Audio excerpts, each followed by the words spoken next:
Selamat siang Pak David. Selamat siang. Bagaimana kabarnya? Baik, luar biasa. Ya.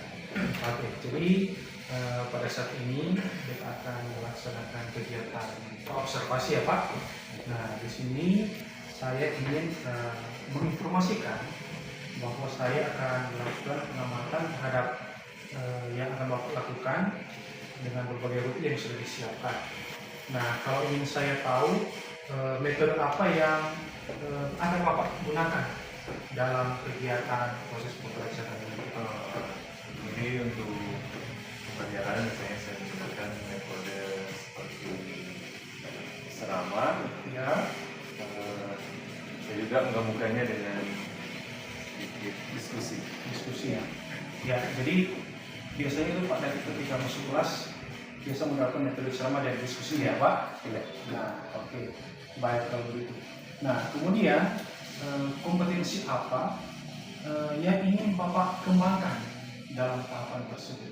Nah, jadi untuk kompetensi karena sesuai dengan pembelajaran saya, Ya, khususnya mata pelajaran geografi, ya, itu kebanyakan saya mengharapkan mereka agar bisa mengembangkan keterampilan. iya, bisa Nah, geografi itu perlu sekali dalam keterampilan, contohnya dalam membaca peta, bisa juga membuat peta, dan juga menggunakan teknologi. Iya, Nah, untuk memahami fenomena kan kita banyak menggunakan teknologi. ya. Karena peta juga itu berhubungan dengan teknologi. Ya. Jadi memang kalau berbicara dengan mata pelajaran yang Bapak ajarkan, yakni geografi ya Pak. Iya. Ya, memang seperti yang kita tahu bersama bahwa geografi itu tidak lepas dari peta. Iya. Nah, tentu diperlukan keterampilan khusus yang perlu dikembangkan khususnya kepada peserta didik. Nah, apakah ada hal lain yang ingin Bapak kembangkan terkait kompetensi selain kompetensi keterampilan tadi yang sudah disebutkan? Jadi selain keterampilan yang tadi, kita juga diharapkan mempunyai kompetensi yang berkaitan dengan sosial. Sosial, ya. Karena orang geografi itu bukan hanya juga menguasai keterampilan Ya. teknologi, tapi juga bisa mensosialisasikan apa yang mereka pelajari dari teknologi tersebut. Iya. Oke. Ya, jadi memang diperlukan teknologi yang memang sangat dipakai di era digital sekarang ya Pak. Iya. Karena memang kalau dalam pembelajaran sekarang itu secara otomatis kita harus menyesuaikan dengan zaman. Jadi memang harus dilihat digitalisasi itu sangat penting untuk diterapkan khususnya dalam pembelajaran.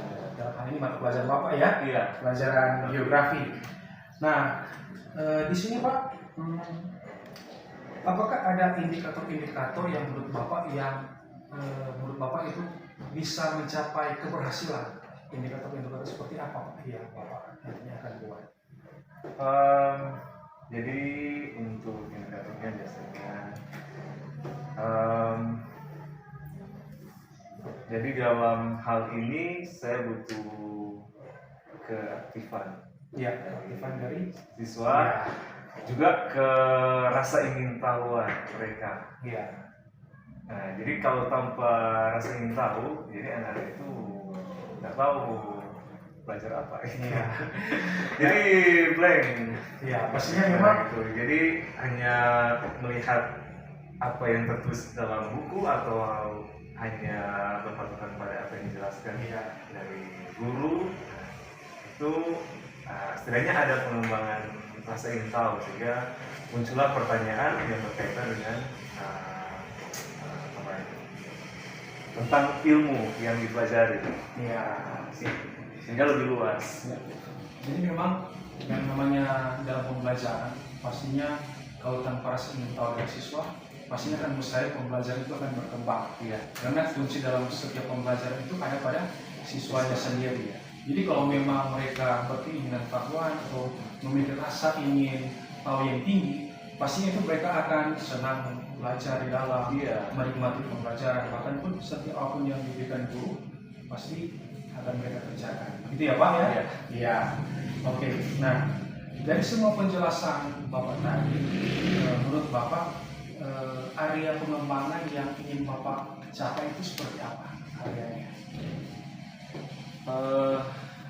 Untuk area dalam hal ini kognitif atau Iya, bisa berupa kognitif, bisa juga sistem motor. Saya rasa itu penting sekali karena saling berhubungan. Jadi kalau pembelajaran itu tanpa praktik, bisa saja ada kendala-kendala. Jadi anak juga tidak mengetahui sebenarnya yang di lapangan maupun secara teori, tentu akan terhambat dan keterampilan juga tidak bisa berkembang. Iya. Jadi yang dimaksud oleh Pak David tadi adalah ada kolaborasi antara kognitif dan keterampilan di pembelajaran jarak kami mengenai pemahaman juga. Iya. Ya, karena seperti yang Bapak katakan tadi, memang kalau geografi itu kan lebih dominan di arah keterampilan ya. Tapi juga tidak melupakan yang kognitifnya. Justru itu harus ada kolaborasi di dalam yang memang akan menunjang setiap pembelajaran yang nantinya Bapak lakukan. Nah, untuk menunjang itu semua, Pak David, kira-kira strategi apa yang Bapak persiapkan untuk mencapai yang telah Bapak sampaikan tadi? Nah, kalau bicara strategi, biasanya saya menyiapkan teknologi. Ya, teknologi. Ya. Nah, jadi teknologi sekarang sudah banyak ya, misalnya seperti gadget, bisa digunakan kapan saja dan di mana saja, dengan siapa saja. Nah, itu lebih fleksibel. Kalau hanya berpatokan pada guru saja itu agak susah. Jadi seperti itu. Jadi memang berbicara tentang media pembelajaran pastinya tidak lepas dari yang namanya teknologi ya Pak. Seperti yang Bapak katakan tadi, ada gadget ataupun misalnya ada LCD proyektor. Kan kalau geografi untuk menampakkan sesuatu kan harus ya. Juga bisa juga di media lingkungan yang ada di lingkungan sekitar. Jadi itu pasti berhubungan dengan ekosistem itu ya. Oke. Nah, masih ada strategi lain Pak selain yang telah Bapak sampaikan tadi? Jadi strategi yang lain mungkin seperti studi tour. Jadi anak-anak bisa lebih mengetahui fenomena yang sedang terjadi dan bagaimana fenomena tersebut bisa mereka mengerti berdasarkan ahli-ahli yang ada. Ya, oke. Saya itu digunakan pembelajaran studi tour. Studi tour ya Pak. Pastinya kalau studi tour itu pasti, karena mungkin kan semua pembelajaran itu harus terfokus di sekolah ya Pak.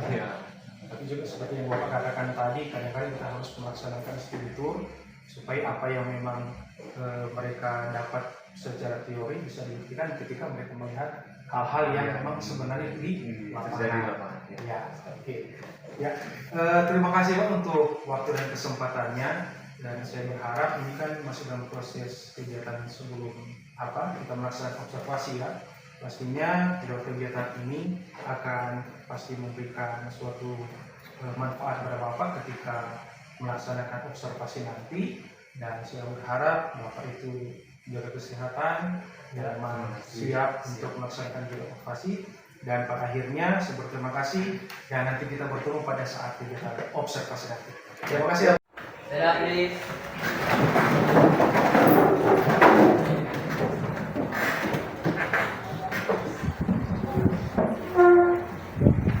Teman-teman, mari kita sudah berdoa, kita berdoa.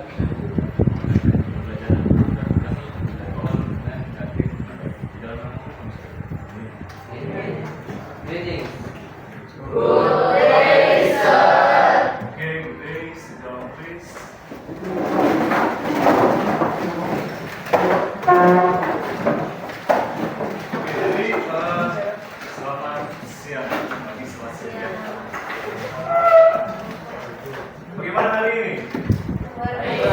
Baik, luar biasa. Jadi siang hari ini setelah yang masuk pembelajaran geografi. pasti sudah beberapa kali pertemuan ya. Oke. Jadi sebelum itu saya ingin bertanya. Jadi sebelum kita masuk pada materi, saya ingin bertanya sedikit tentang geografi. Nah, tentunya tentang geografi yang kalian pelajari sebelumnya. Ya, yang dipelajari sebelumnya, siapa yang tahu? Ada yang masih ingat? Prinsip geografi. Prinsip geografi yang sebelumnya. Sebelum Konsep geografi. ya, konsep prinsip ya, konsep. Mungkin ada yang bisa sebutkan salah satu konsep geografi. konsep jarak Keterjangkauan. Konsep yang pertama konsep Lokasi. lokasi. Ya, jadi konsep lokasi itu merupakan ciri khas geografi. Ya, jadi kalau dalam geografi itu kita bicara lokasi, ya kan? Jadi kalau di dalam geografi itu paling kita berbicara mengenai lokasi-lokasi yang ada di permukaan bumi. Kemudian apa lagi? Jarak ya.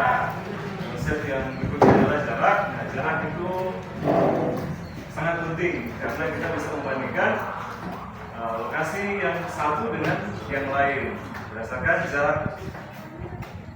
Betul? Dan jarak tempuh bisa. Jarak itu ada dua, absolut dan relatif. Jadi jarak tempuh itu bisa kita perkirakan tergantung situasi dan keadaan. Apa lagi? Betul. Jangkauan. Jangkauan berarti bicara tentang apa?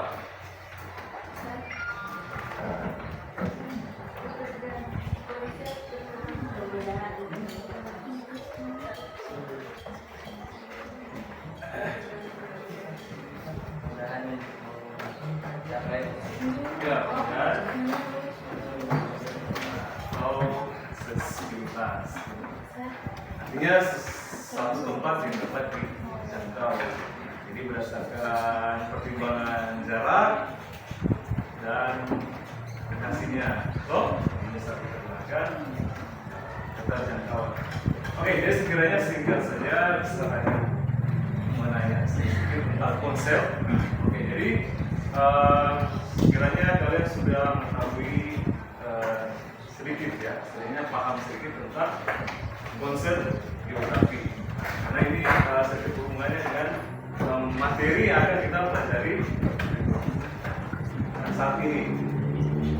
Oke, jadi secara lanjut kita masuk pada materi baru yaitu prinsip geografi. Jadi yang sebelumnya itu adalah konsep. Yang pertama, yang berikutnya kita akan masuk pada prinsip.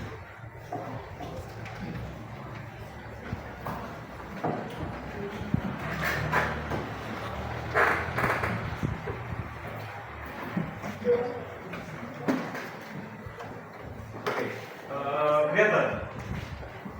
Kelihatan? Jelas tulisannya? Oke.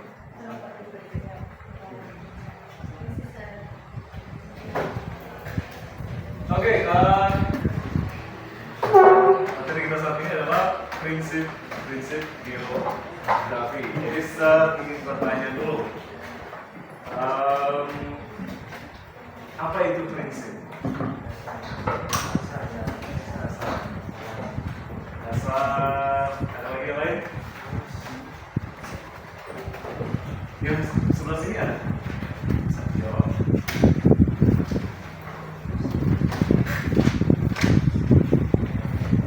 Terus sebelah sini ada. Selain dasar ada lagi yang lain?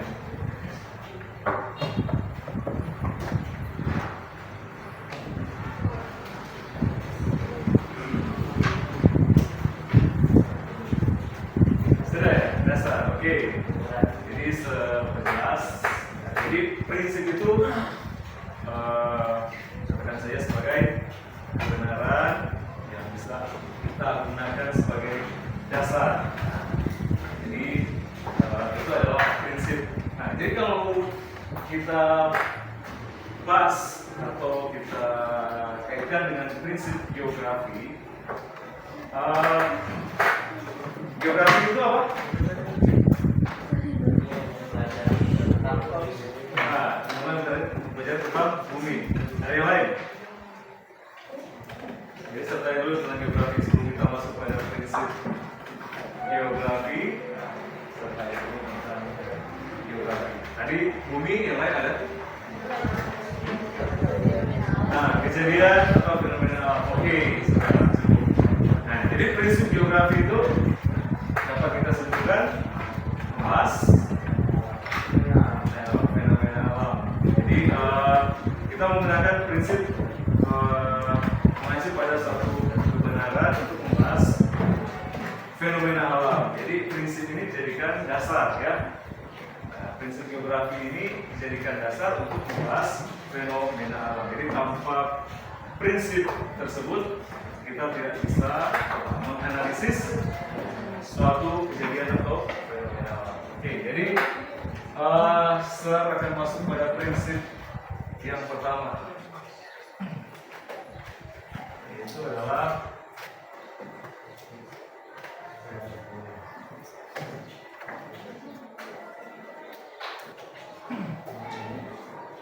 prinsip deskripsi. Ada tahu itu deskripsi apa?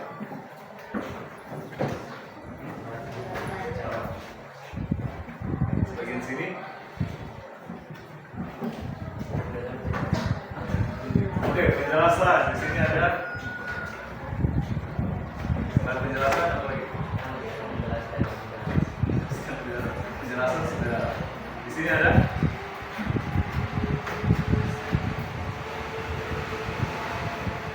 bagian sini.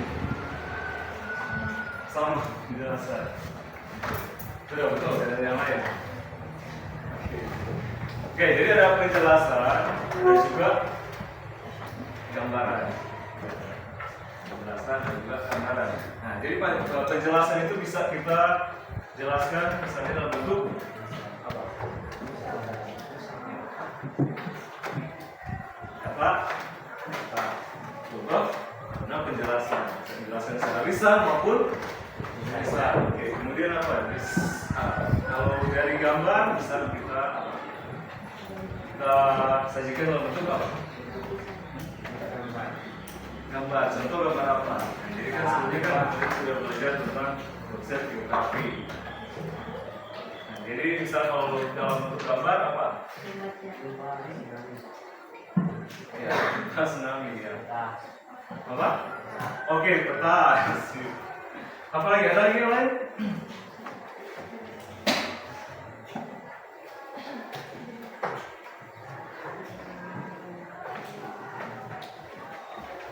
Oke, ya peta juga bisa dalam bentuk tulisan. Yang terakhir bisa juga dalam bentuk grafik. Jadi menjelaskan satu fenomena bisa menggunakan peta, grafik maupun dengan deskripsi kata-kata. Oke, siapa bisa memberikan contoh?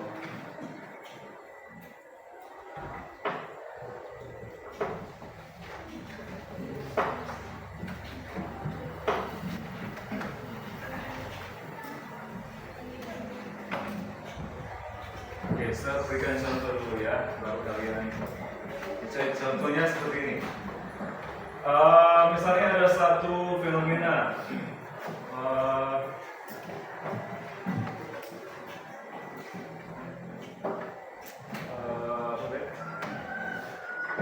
Kemiskinan, ya, di satu wilayah. Jadi kemiskinan di satu wilayah itu bukan cuma satu orang, ya. Tapi dan cuma hanya di satu titik saja, juga ada di berbagai titik. Nah, itu bisa kita jelaskan kenapa bisa terjadi kemiskinan. Kemudian kemiskinan itu bisa kita buat datanya. Nah, bisa kita buat data, misalnya berapa jumlah mesin dari segi kuantitasnya. Betul? Jadi misalnya dalam satu wilayah itu jumlah mesinnya misalnya 100 orang. Itu bisa kita sajikan dalam bentuk tabel atau grafik. Nah, kemudian kita mulai bandingkan yang miskin, kemudian menengah, kemudiannya di atas. Nah, itu bisa kita sajikan dalam bentuk grafik maupun tabel. Dan juga bisa persebaran penduduk. Nah, misalnya penduduk di satu tempat itu ada yang padat, ada juga yang bertempat-tempat jarang. Nah, itu bisa kita sajikan dalam bentuk tabel maupun grafik. Oke, ada yang bisa paham sih? Atau yang bertanya? Atau ada yang kurang jelas? Silakan. Oke, next kita akan lanjut. Kalau sudah paham, kita lanjut pada prinsip.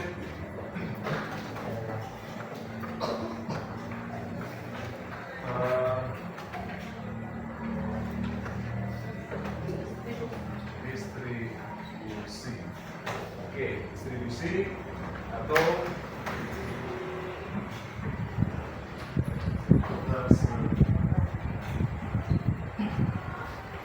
oke, pernah dapat mendengar distribusi? Distribusi artinya apa?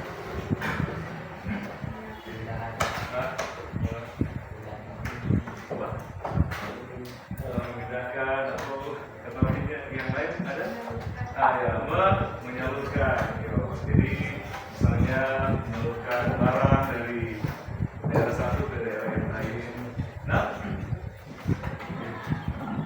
jadi prinsip distribusi kita mempelajari fenomena atau modus fenomena dari segi persebarannya. Jadi dilihat dari persebaran dari contoh. Jadi ini prinsip yang sangat mudah dipahami. Jadi misalnya sebagai contoh itu ada peta persebaran fauna. Nah, fauna itu apa? Hewan. Nah, jadi ada peta persebaran fauna. Jadi fauna wilayah barat, fauna wilayah tengah, dan fauna wilayah timur. Itu berbeda-beda. Nah, itu ada petanya. Nah, itu bisa kita identifikasi hewan-hewan apa yang tersebar di seluruh Indonesia atau secara nasional. Boleh, ada juga persebaran pulau. Ya, persebaran pulau. Pulau di Indonesia ada berapa jumlahnya itu bisa kita petakan. Karena prinsip persebaran itu sangat erat dengan yang namanya peta. Baik. Kemudian yang dekat-dekat saya, dekat lingkungan kita itu contoh persebaran ATM. Nah, mesin ATM di apa? Di Logano ada berapa? Itu bisa dipetakan. Caranya bagaimana? Jadi kita bisa melihat Google Map, terus kita tandai di situ mesin-mesin ATM yang ada. Lokasinya tersebar di mana saja. Jadi ATM itu tersebar di wilayah mana saja. Itu bisa kita petakan. Oke. Bisa mengerti ini? Jadi distribusi atau persebaran berarti analisis fenomena dari persebaran. Oke, next. Yang ketiga adalah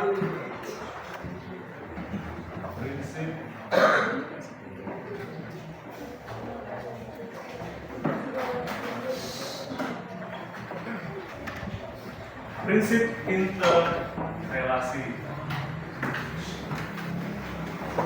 Oke, berbicara relasi itu apa? Ya, hubungan. Semacam itu setiap hari berhubungan dengan seseorang, ya, baik kelompok, baik individu antar individu, kelompok dengan kelompok, komunitas dengan komunitas, ya, atau di dalam keluarga juga. Jadi kalau kita berbicara interrelasi, jadi ada gejala-gejala alam yang saling berkaitan. Nah, bisa juga fisik dan sosial, alam dan manusia, alam dan sosial, sosial dan alam. Nah, itu ada bisa saling timbal balik. Nah, jadi misalnya sosial dengan alam.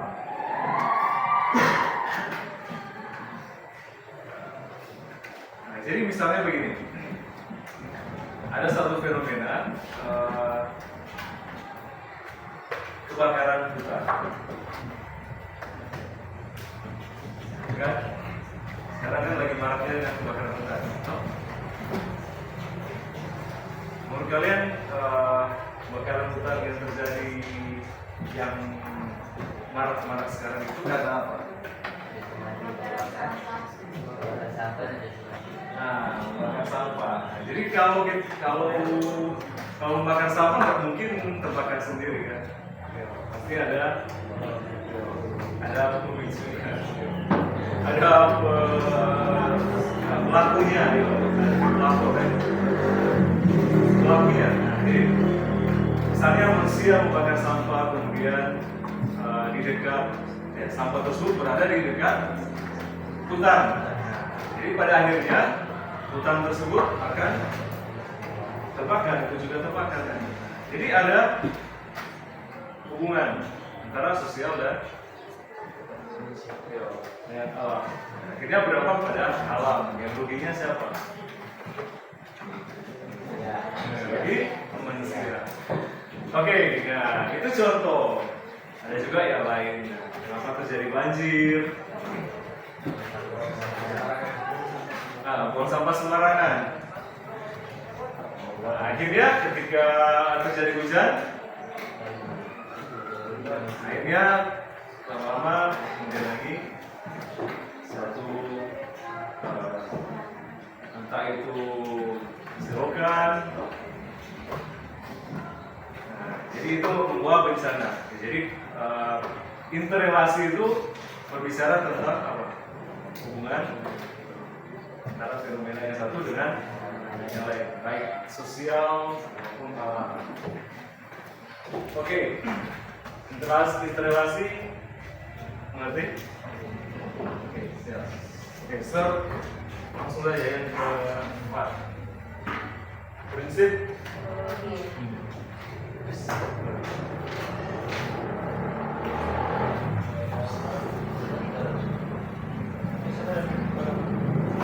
Oke, yang berikut adalah prinsip kronologi.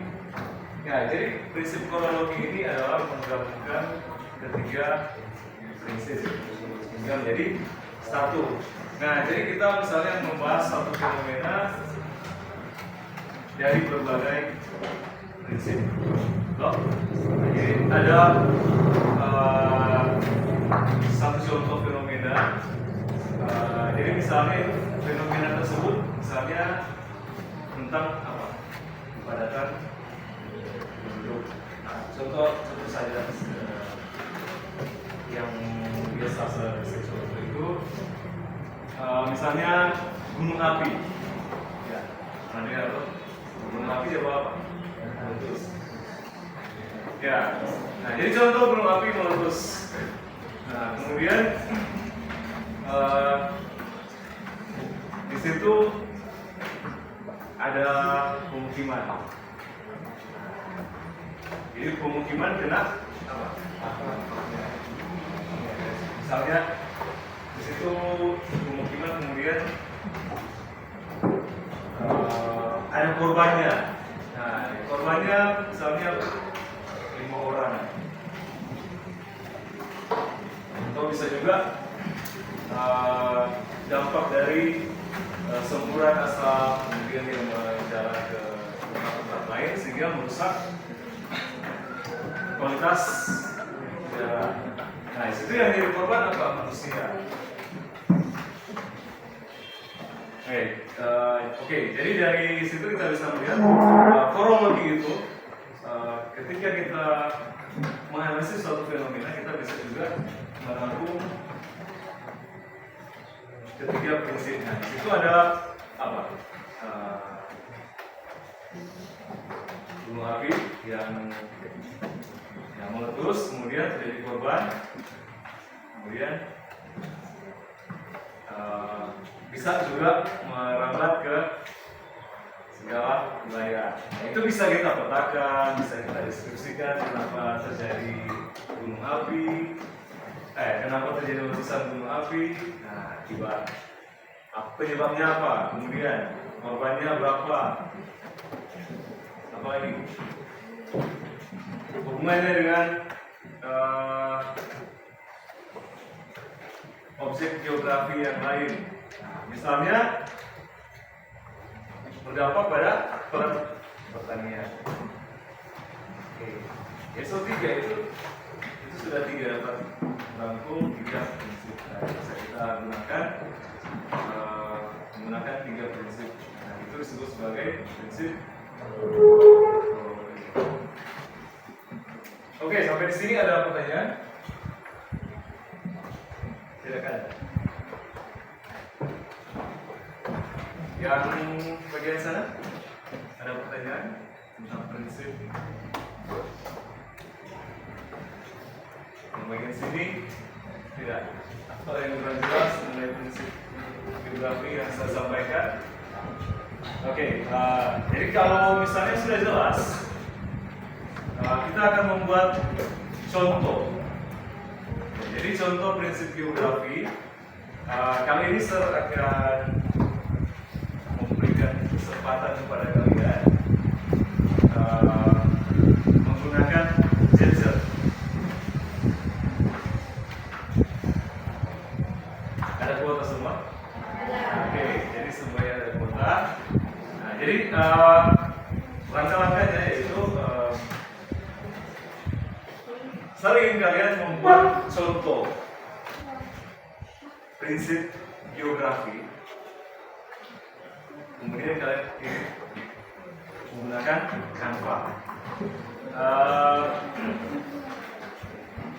Bisa mengerjakannya bersama-sama atau teman sebangku ya. Bisa mengerjakan bersama teman sebangku, kemudian kalian pilih salah satu prinsip, kemudian desain. Pilih salah satu prinsip, desain gejala yang kalian ingin buat berdasarkan prinsip yang ada. Oke, bisa? Jadi misalnya dari contoh-contoh yang tadi, kalian bisa mencari contoh yang lain yang ada di sekitar lingkungan kalian, boleh juga yang ada di sumber internet.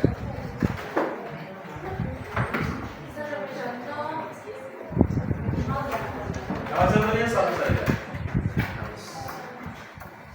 satu prinsip, satu contoh. Jadi salah satu prinsip dari keempat prinsip itu silakan. Kemudian kalian desain simpel-simpel saja. Nggak usah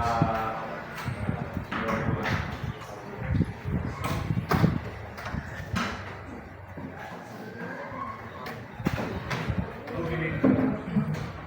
Silakan bisa diskusi bersama teman sebangku dari salah satu fenomena.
Bisa 5 menit.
Sementara di rumah saja.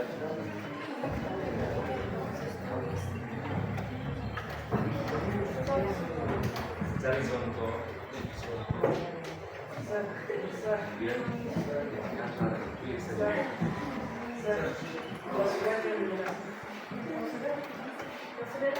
Sudah?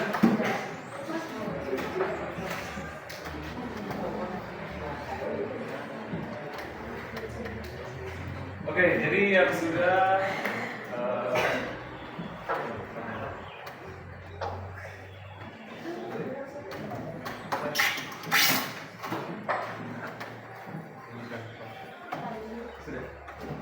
Oke, jadi yang sudah apa lagi?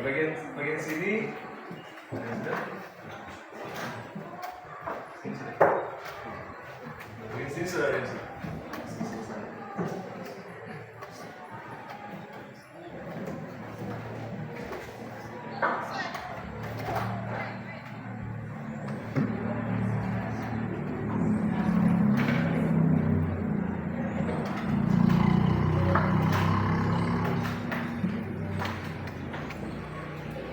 Oke, ya sudah bisa kirim ke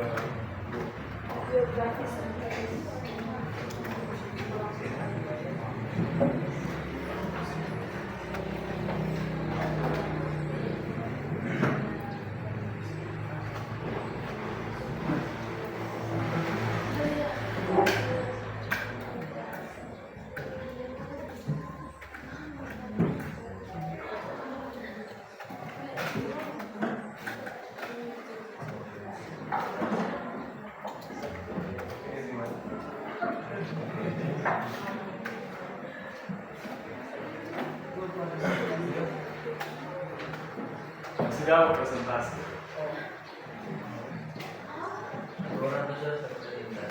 Ya, semua sampaikan, saya mendengarkan saja. Apakah kalian sudah bisa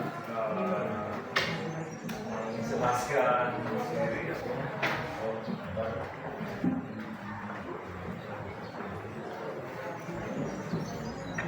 Nah, di tempat dulu saja.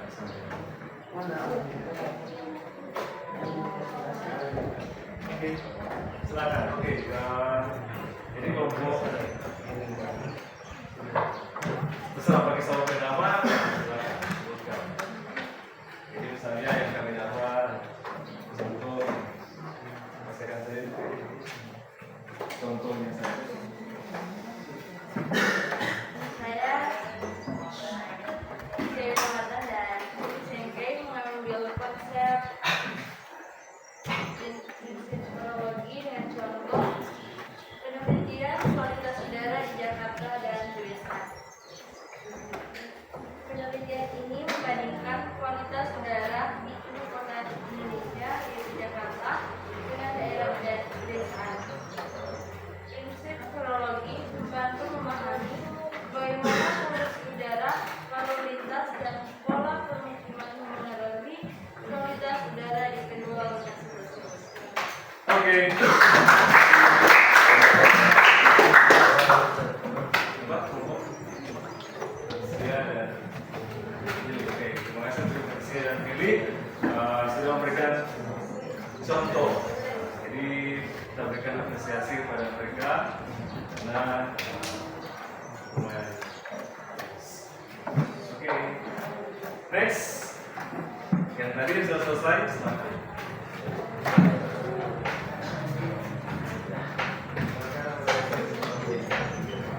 Saya akan memberi contoh konsep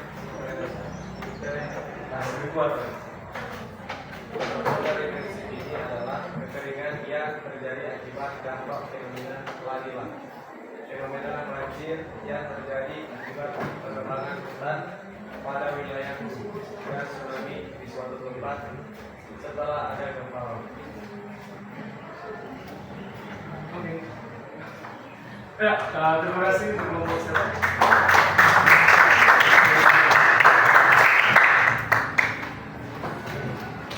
Oke, yang berikutnya. Oke, yang sudah selesai. Mulai memaparkan apa yang sudah dibuat.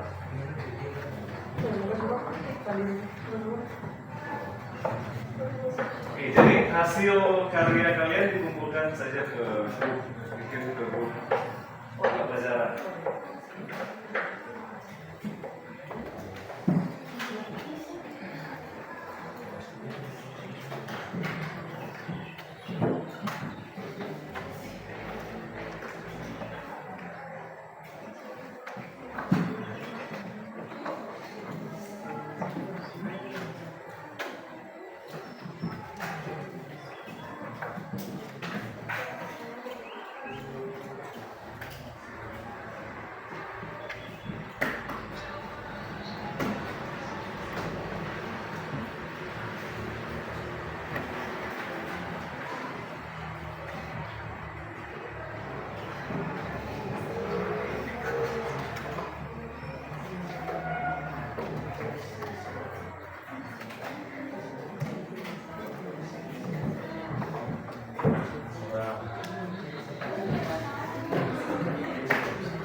Oke, jadi waktu kita habis. nantinya akan jadi tugas buat yang lain yang belum selesai. Ya, oke. Jadi terima kasih kepada yang sudah selesai, yang sudah memberikan atau memaparkan hasil karya mereka. Kita berikan tepuk tangan sekali. Oke, jadi sebenarnya kalian sudah memahami sedikit tentang prinsip geografi. Mudah kan? Pasti. Kalau sudah bisa membuat karya, berarti sudah bisa memahami dan juga menjelaskan apa itu prinsip geografi. Oke, ada yang bisa simpulkan mengenai prinsip geografi, mengenai apa yang sudah kita pelajari? Siapa? Apa yang kalian ketahui? Apa yang bisa kalian simpulkan? Coba dari keempat prinsip yang sudah saya jelaskan tadi. Ada, coba di sekian. Ya, dari keempat prinsip tadi apa itu? Jawab ya, dimulai dari yang kita pelajari pada hari ini tentang prinsip geografi. Yang pertama ada prinsip deskripsi yang menggambarkan tentang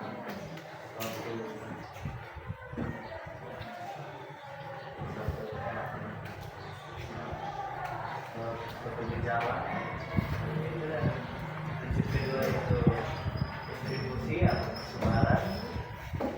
Prinsip ketiga adalah interrelasi, di mana setiap orang yang ada di bumi berhubungan. Prinsip keempat prinsip kronologi, yang di mana dia mencakup tiga prinsip tadi. Oke, terima kasih untuk sekian. Kita beri tepuk tangan. Ada lagi yang lain? Ada lagi yang lain yang bisa memberikan kesimpulan? Oke, jadi kalau sudah tidak ada, jadi apa yang kita pelajari dari keempat prinsip ini, yaitu fungsinya kita bisa mempelajari lebih dalam mengenai gejala alam atau suatu fenomena. Nah, jadi geografi itu tidak asal-asal memandang suatu gejala alam atau fenomena yang terjadi di permukaan bumi. Jadi kita bisa menggunakan empat prinsip ini untuk mengkaji lebih dalam suatu fenomena atau gejala alam, baik bersifat fisik maupun non fisik atau sosial. Oke, terima kasih bagi yang sudah memaparkan tadi dan juga memberikan kesimpulan. Nah, semoga apa yang kita pelajari ini bisa kita manfaatkan. Ya, jadi belajar geografi itu bukan hanya di kelas, kan? Oke, jadi belajar geografi itu bisa kita pergunakan di luar lingkungan sekitar kita, karena lingkungan kita itu besar. Tidak bisa kita batasi, karena berbicara geografi itu luas sekali. Oke? Ya. Demikian pembelajaran hari ini, dan mohon kesediaan dari satu siswa untuk menutup pembelajaran kita pada hari ini.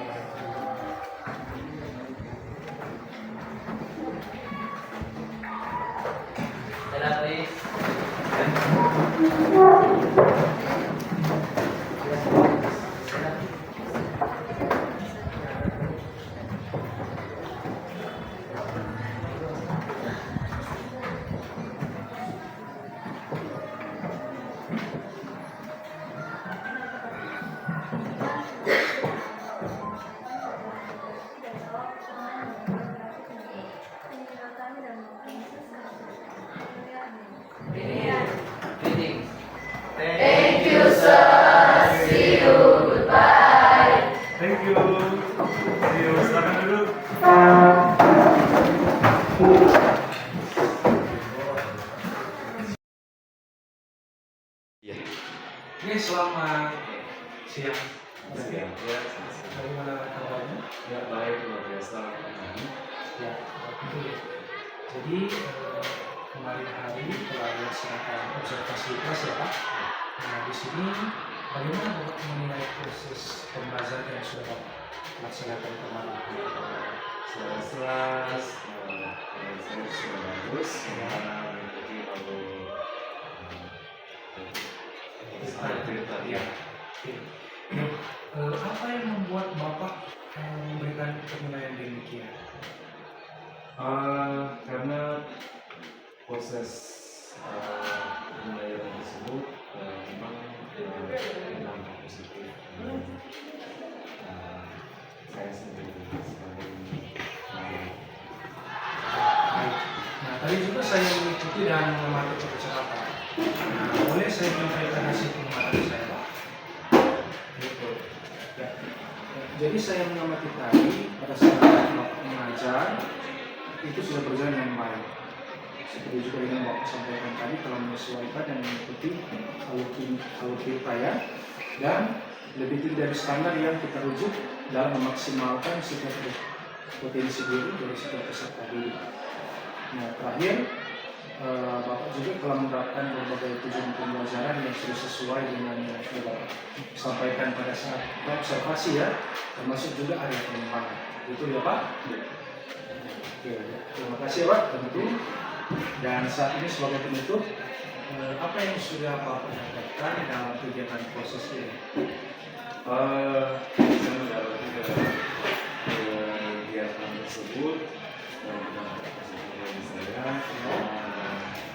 Bagaimana saya dapat lebih lagi mengembangkan pembelajaran saya di kelas. Terima kasih ya Pak. Nanti tinggal untuk pada teman saya. Selamat siang. Selamat siang.